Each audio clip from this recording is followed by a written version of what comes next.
Today I'm reviewing some important information about one of the most popular Medicare supplement plans, Plan N, so stay tuned. Plan N is one of the most popular Medicare supplement plans. It's comprehensive, it's cost effective, it's a plan I recommend to many of my clients. So chances are if you are considering Medicare supplement insurance this year or looking into next year, you've probably heard about Plan N. Maybe you're comparing it to Plan G, one of the other more popular Medicare supplement plans. Well, in today's video, I want to review some important changes surrounding Medicare Supplement Plan N. My name is Stephanie Apt. I am a licensed insurance professional. I help seniors all over the country to navigate the confusing world of Medicare. And Medicare supplement plans are no different. They are pretty confusing. Let's go ahead and break down how Plan N works, and then we'll review the changes you need to know. And when we talk about Medicare Supplement Plan N, we're talking about one of the standardized Medicare supplement plans like Plan F, Plan G, or the other more popular ones. Now, these plans, their benefits can actually never change. So they are guaranteed renewable for life when you buy a Medicare supplement plan. These plans do and don't cover certain gaps in traditional Medicare Parts A and B, and what they cover never changes. So that's important to know. And on Medicare Supplement Plan N, you always have full coverage after you've met your Medicare Part B deductible, which is $240 a year starting in 2024. So you pay the first $240 of your medical bills, and then after that, you have very full coverage. So if you have a long hospital stay, God forbid you get cancer, you need chemotherapy, testing, ambulance rides, etc., all fully covered on your Medicare Supplement Plan N.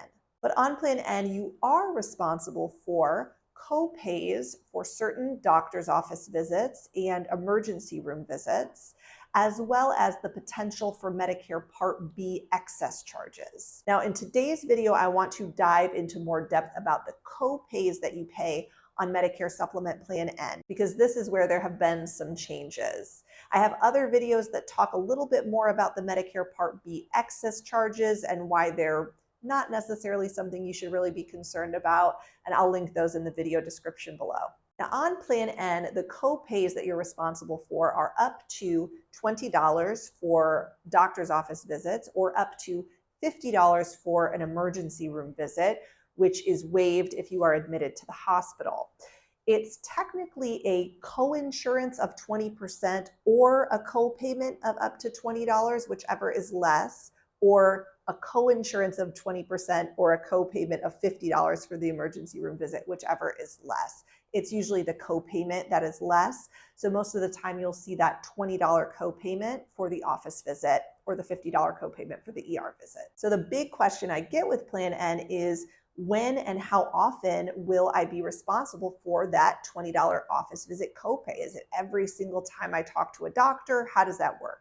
The CMS has a guidance document, one guidance document that they released a while ago about Medicare Supplement Plan N and when you can expect to pay copays and when you won't pay copays. This document hasn't been updated since it was released, and I'm going to reference it here now. Now on this Plan N guidance document, there is a lot of valuable information, including questions and answers about when you are responsible for copayment with Medicare Supplement Plan N. So I'm going to talk about the questions that have answers that are no longer correct. First, when it asks, would online, telephone, or telehealth services constitute office visits for purposes of determining whether a Plan N subscriber is subject to the Part B, coinsurance, or copayment? The answer in this document says, providers don't code these services as office visits, therefore these services would not be subject to the Plan N coinsurance or copayments. And that is no longer correct. These are now coded as office visits, and so you are going to pay a copayment. Additionally, when it asks about urgent care services, is the Plan N ER or office visit coinsurance or copayment applicable to urgent care facilities? The answer in this document is no, since a visit to urgent care facility is not coded as either a office visit or ER visit. It has a unique code, so Plan N copayment would not apply. But as we are seeing changes to billing and coding practices, we are seeing that folks with a Medicare Supplement Plan N typically are responsible for the Plan N copayment with urgent care services as well.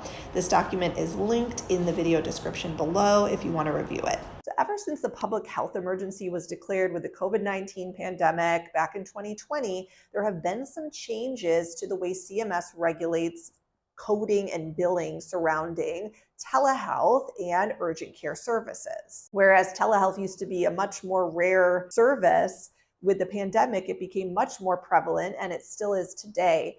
Similarly, with urgent care, the number of people that are going to urgent care as a replacement for a primary care doctor has grown a ton over the past several years. So CMS has documentation, again, which I've linked below, that outlines how providers can change their coding and billing for these services. So it's important to know that Medicare covers many preventative services at 100%. So you pay zero for these services no matter which type of Medicare supplement plan you have.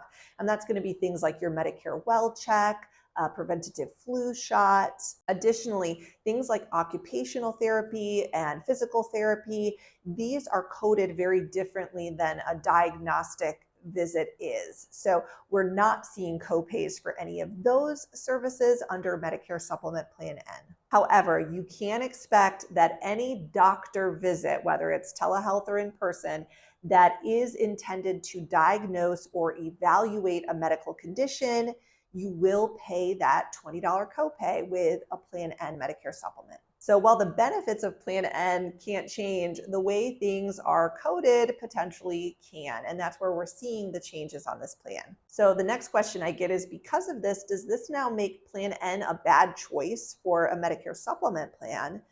My answer to that is not at all. Even when you factor in these copays, the overall savings on a Medicare Supplement Plan N versus a Medicare Supplement Plan G can be very significant over time. And I've linked a video in the description below that goes into more depth about comparing Plan N to its other popular counterpart, Plan G, and things to consider when we're talking about long-term rate increases on these plans. So you definitely want to watch that one if you haven't yet.